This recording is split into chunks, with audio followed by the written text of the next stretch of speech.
Saja ya. Oke, assalamualaikum warahmatullahi wabarakatuh. Waalaikumsalam warahmatullahi wabarakatuh.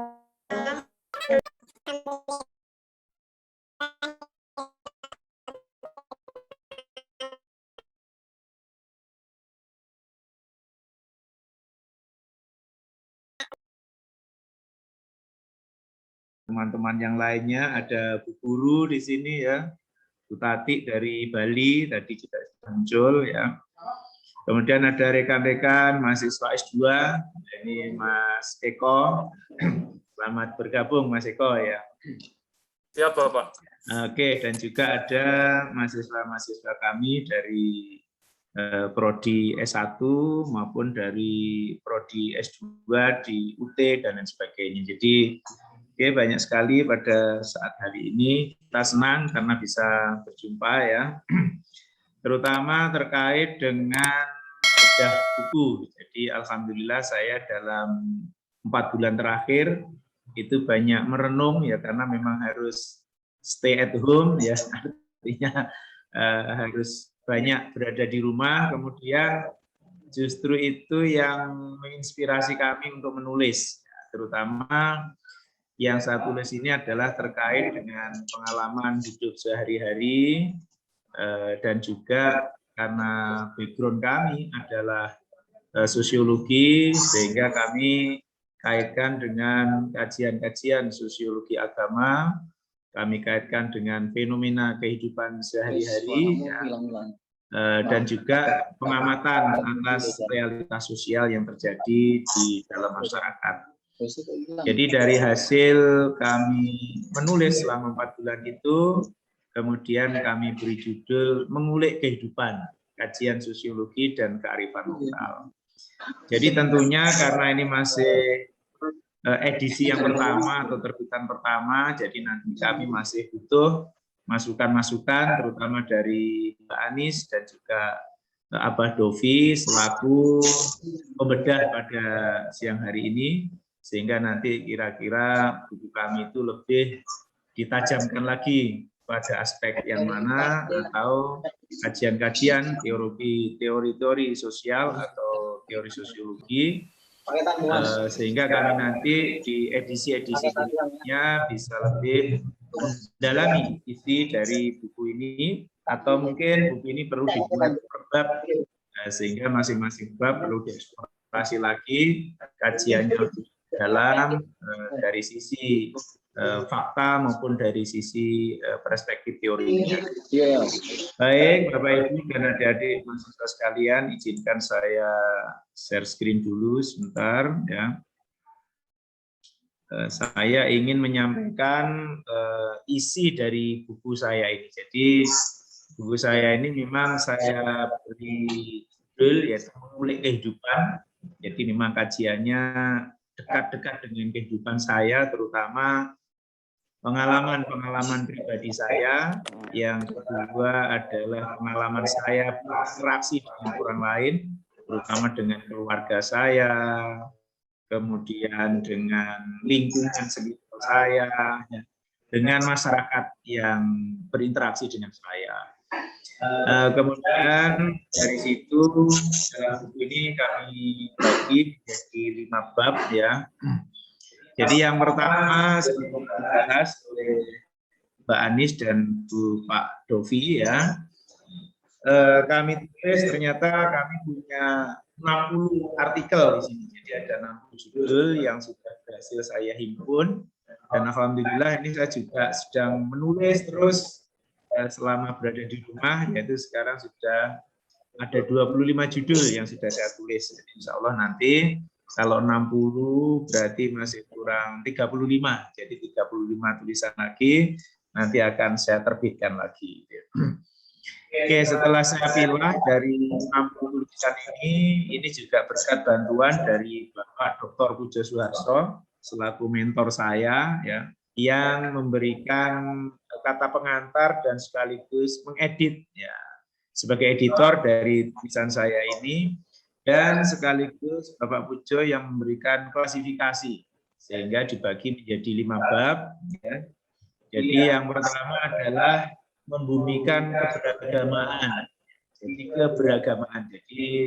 kebetulan saya juga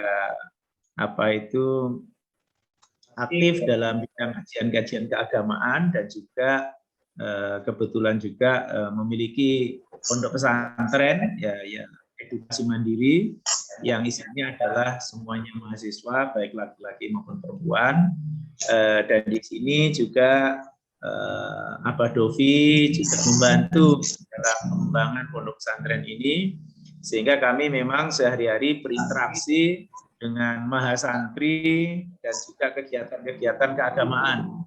Nah, dengan demikian, maka di sini kami juga menulis tentang aspek-aspek yang terkait dengan keberagamaan. Jadi ada beberapa judul di situ juga mengamati tentang fenomena keberagaman masyarakat. Yang pertama ada beragama dengan sederhana, hikmah membaca Quran, ya karena memang kita ada program tahfidz Quran untuk juz 30, bukan 30 juz ya. Jadi beda ya mungkin. Kalau di sini karena mahasiswa sehingga kami terapkan yaitu juz 30, bukan 30 juz. Jadi ini agak beda mungkin Pak Dovi ya. Kemudian ada sistem masjid. Nah, ini terkait dengan banyaknya kematian akibat corona. Sehingga kalau dulu itu pengumuman di masjid-masjid itu tentang kerja bakti, tentang posyandu ya. Sekarang dengan adanya corona itu sound system masjid itu yang diumumkan adalah berita duka. Innalillahi wa inna ilaihi raji'un. Jadi setiap hari kita mendengar berita duka itu yang kami tulis. Ya, ini juga bisa mengingatkan kita tentang keberagamaan kita. Ya, ini setan versus niat baik manusia, yaitu kisah-kisah hikmah bagaimana perseteruan antara setan dan manusia. Ya. Ada tawakal secara benar, ada keberkahan Ramadan, saya bikin umum-umum ya. Ini yang halal bihalal membangun solidaritas kehidupan. Ini saya sarikan dari ceramah Gus Aap yang pada saat halal bihalal kami mendengarkan dan sekaligus saya rangkum di situ ya tulisan-tulisan tentang halal bihalal, bagaimana kita membangun kebersamaan hidup dengan meningkatkan solidaritas dalam kehidupan. Beragama itu menyenangkan. Ada seorang yang beragama menyenangkan. Tidak bisa dan hikmah ya, di mana beragama itu bukan menyusahkan, bukan menyedihkan, tapi beragama itu mari kita jadikan sebagai kehidupan yang happy. Ya. Kemudian memposisikan iman, nah, ini suasana mayit dalam keranda. Nah ini ketika kami punya tetangga meninggal dunia ya, kemudian juga saya tulis karena disolatkan di musola saya, sehingga itu juga menarik untuk kontemplasi diri kita. Berfantasi tentang akhirat. Musola kami ini dulu juga wakaf ya dari seseorang, kemudian wakafnya itu mereka sedang berfantasi tentang akhirat, sehingga beliaunya ini memang sangat aktif atau menjadi dermawan, jadi ahli wakaf di mana-mana tugasnya wakaf. Jadi harta yang banyak ternyata menjadi bermanfaat ketika diwakafkan, dan beliaunya ketika saya tanya, mereka berfantasi nanti tanah wakaf itu akan diganti dengan istana oleh Allah Subhanahu wa taala. Kemudian ini menarik juga yang jin kasmaran ya. Yang kasmaran itu tidak hanya manusia tapi juga jin bisa kasmaran. Nah, mungkin nanti bisa dibaca di buku saya cerita tentang jin kasmaran ini. Tapi yang jelas saya juga punya usaha yaitu terapi itu Ina yang dari Jepang itu ya. Jadi terapisnya punya pengalaman di 3 negara, di Jepang, di Korea, dan di China ya. Kemudian dia bercerita bahasanya pernah menterapi, dikira itu orang sakit padahal orang itu sedang kerasukan jin. Istilahnya jin kasmaran. Nanti cerita selebihnya silahkan dibaca buku saya. Kemudian ada COVID sebagai utusan Tuhan. Nah, ketika saya ceritakan bagaimana fenomena COVID saat ini ya. Ada juga suwung sejatining papan, ini juga ajaran dari bapak saya, yang mana saya dan Pak Dovi ini juga pernah berguru ke bapak saya. Artinya untuk bisa menyatu dengan Tuhan kita harus mengosongkan dari pikiran-pikiran materialisme dan pikiran-pikiran yang terkait dengan kehidupan ini.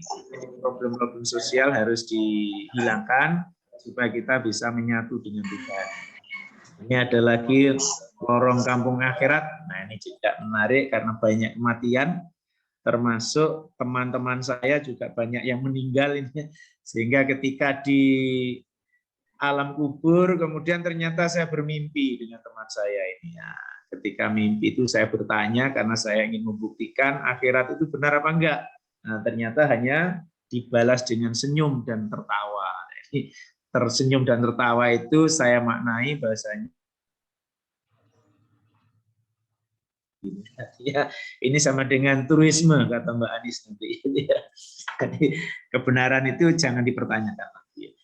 Ini yang pertama itu ya. Jadi saya pikir untuk yang kedua dan selanjutnya kita tinggal menyesuaikan aja ya. Yang kedua tentang kearifan hidup. Dan ini memang saya lihat, saya mengamati tentang hikmah atau apa istilahnya, bahasanya hidup ini harus dipahami tidak sekedar yang nampak tapi juga dibalik itu semua. Jadi bil hikmah ya.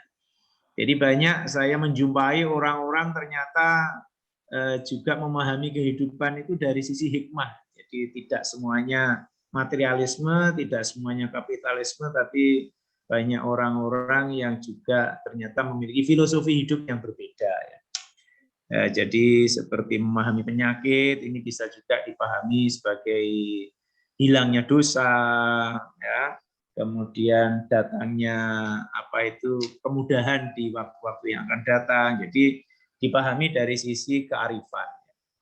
Kemudian ada urip sak tekane. Nah, jadi orang hidup itu memang akhirnya tidak harus selalu mengejar target, tapi ya orang hidup itu ya sak tekane kan, itu artinya menjadi lumrah karena toh kita pada akhirnya juga akan meninggalkan dunia ini.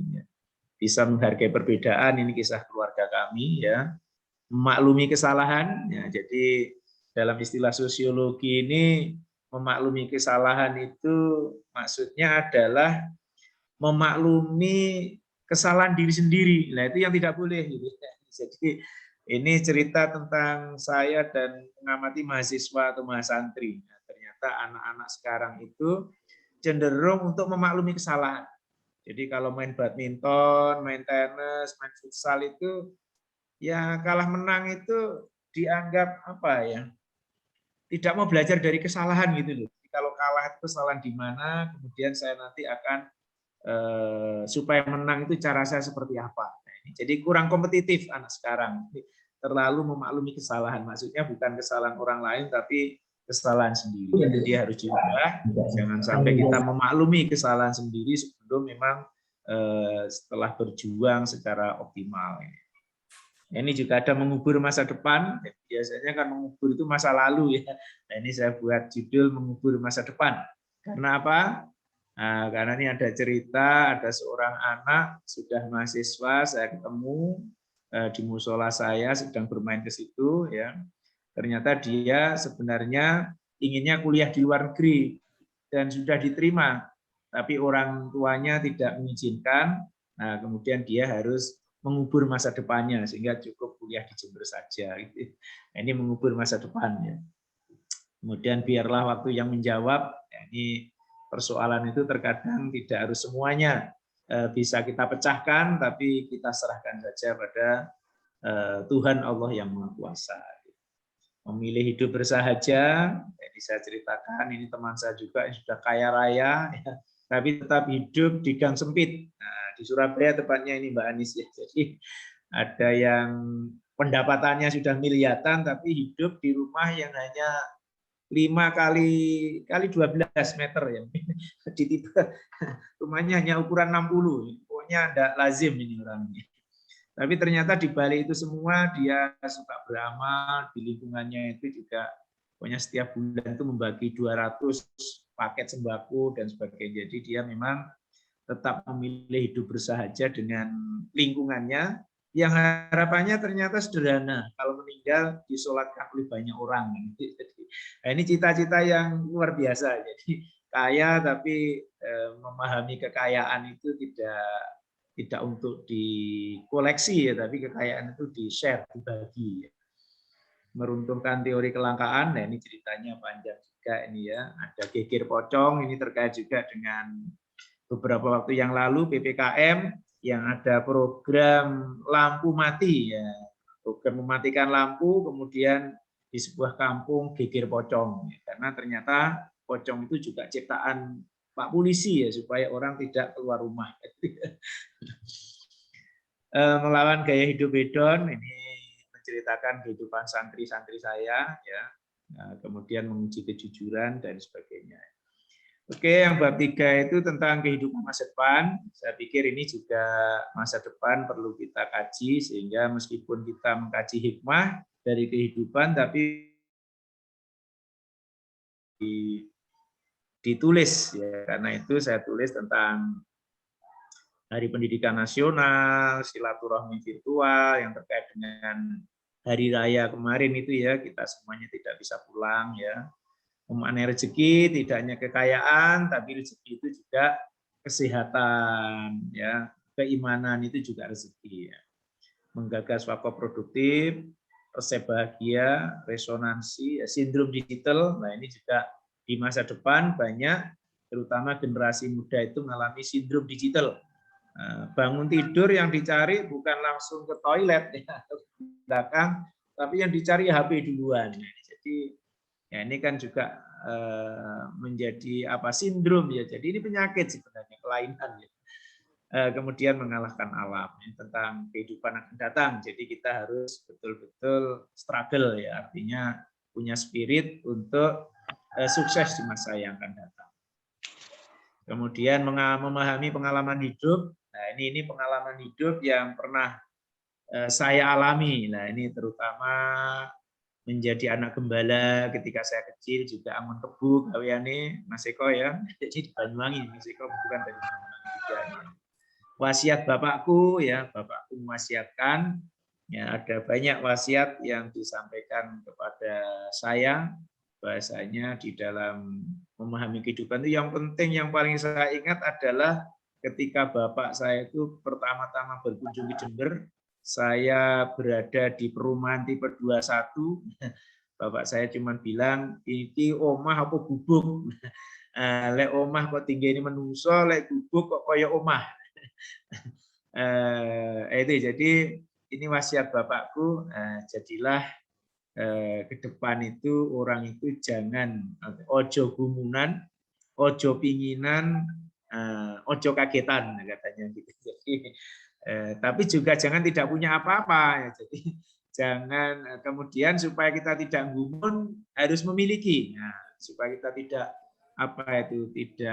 tidak terheran-heran kalau orang punya mobil bagus ya kita miliki mobil bagus. Orang punya rumah besar ya kita miliki rumah besar. Sehingga supaya kita tidak heran, tidak kaget, tidak gumun ya. Nah, itu harus memiliki katanya Bapak. Sehingga jangan jadi penonton, tapi jadilah orang yang ditonton.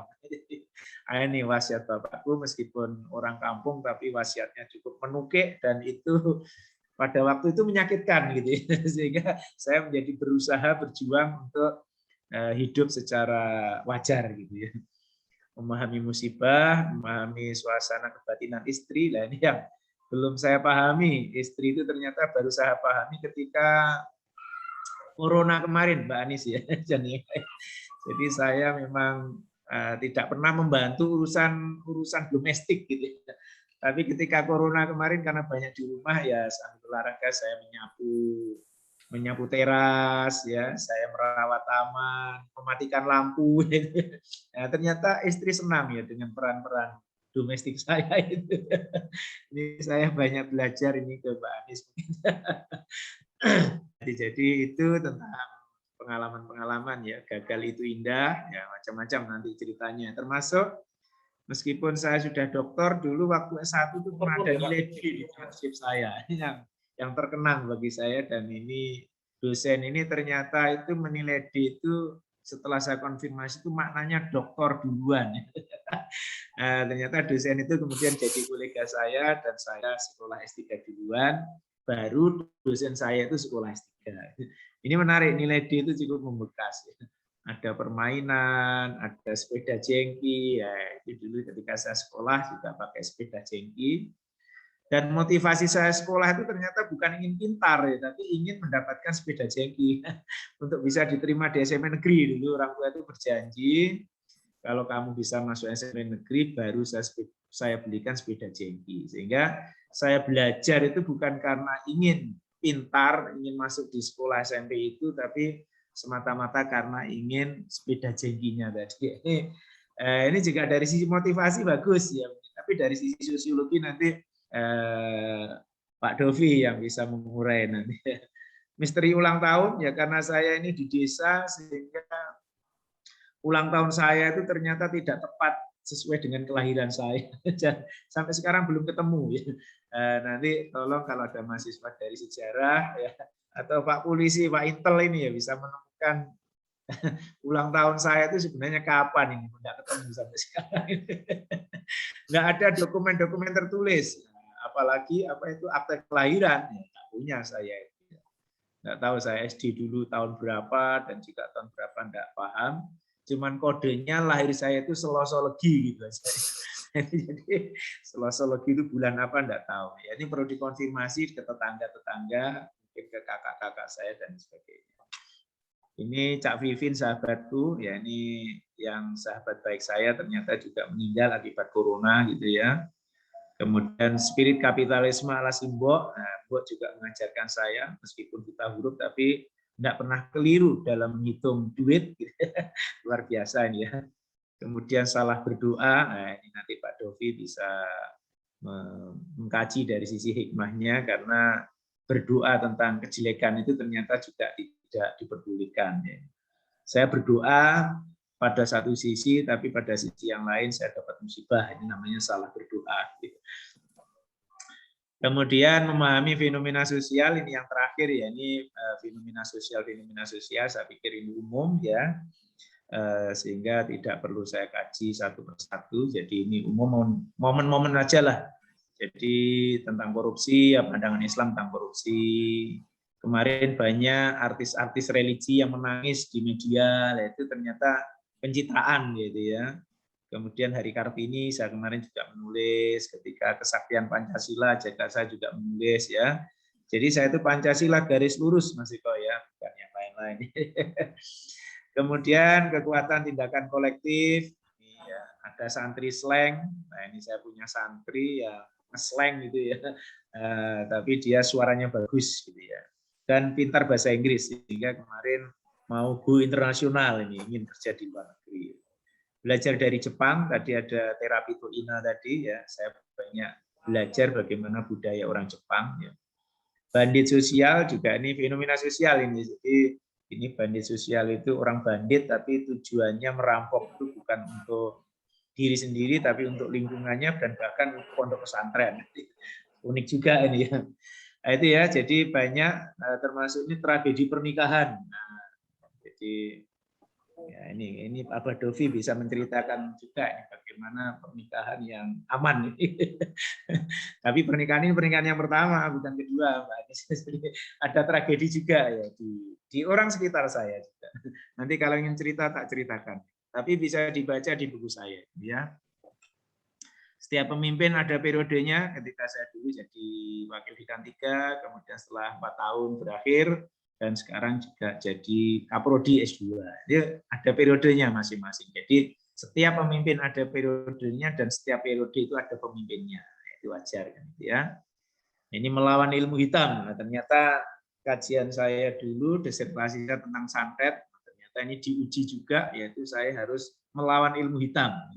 Tapi melawannya ternyata tidak harus dengan ilmu hitam, sesama ilmu hitam, tapi melawannya adalah dengan ilmu putih, yaitu dengan tindakan-tindakan humanistik. Nah, ternyata itu juga bisa menyelesaikan masalah. Ini ya, tadi ada pertemunya 2 teman, kesandung dengan awang-awang. Ini banyak yang dari judulnya, saya beri judul-judul Jawa, karena memang saya dulu mendapatkan ajaran jiwa dari Dewi-dewi ae. saya. Iso nggak? Mungkin itu untuk sementara ya, sebagai memancing untuk diskusi kita, sehingga selanjutnya kami persilahkan Mbak Anis Farida, sahabat saya, untuk bisa menyampaikan pandangan-pandangannya terhadap buku saya. Silahkan dikuliti ya, karena ini memang mengulik, silahkan diulik juga ya.